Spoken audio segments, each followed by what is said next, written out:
We have an obligation to every last victim of this illegal aggression because all of this carnage has been done in our name. Since World War II, 90% of the casualties of war are unarmed civilians, a third of them children. Our victims have done nothing to us. From Palestine to Afghanistan to Iraq to Somalia to wherever our next target may be, their murders are not collateral damage. They are the nature of modern warfare. They don't hate us because of our freedoms. They hate us because every day we are funding and committing crimes against humanity. The so-called war on terror is a cover for our military aggression to gain control of the resources of Western Asia. This is sending the poor of this country to kill the poor of those Muslim countries. This is trading blood for oil. This is genocide, and to most of the world, we are the terrorists. In these times, remaining silent on our responsibility to the world and its future is criminal. And in light of our complicity in the supreme crimes against humanity in Iraq and Afghanistan and ongoing violations of the UN Charter and international law, how dare any American criticize the actions of legitimate resistance to illegal occupation? Our so-called enemies in Afghanistan, Iraq, Palestine, our other colonies around the world, and our inner cities here at home are struggling against the oppressive hand of empire, demanding respect for their humanity. They are labeled insurgents or terrorists for resisting rape and pillage by the white establishment, but they are our brothers and sisters in the struggle for justice. The civilians at the other end of our weapons don't have a choice, but American soldiers have choices.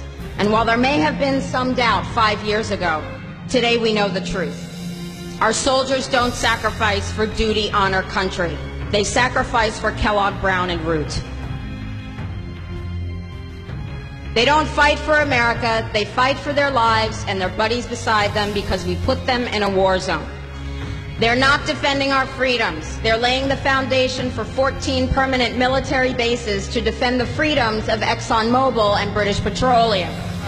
They're not establishing democracy. They're establishing the basis for an economic occupation to continue after the military occupation has ended. Iraqi society today, thanks to American help, is defined by house raids, death squads, checkpoints, detentions, curfews, blood in the streets, and constant violence. We must dare to speak out in support of the Iraqi people who resist and endure the horrific existence we brought upon them through our bloodthirsty imperial crusade. We must dare to speak out in support of those American war resistors, the real military heroes who uphold their oath to defend the Constitution of the United States against all enemies, foreign and domestic, including those terrorist cells in Washington, D.C., more commonly known as the legislative, executive, and judicial branches. Frederick Douglass said, "Those who profess to favor freedom and yet depreciate agitation are people who want crops without plowing the ground. They want rain without thunder and lightning. They want the ocean without the roar of its many waters."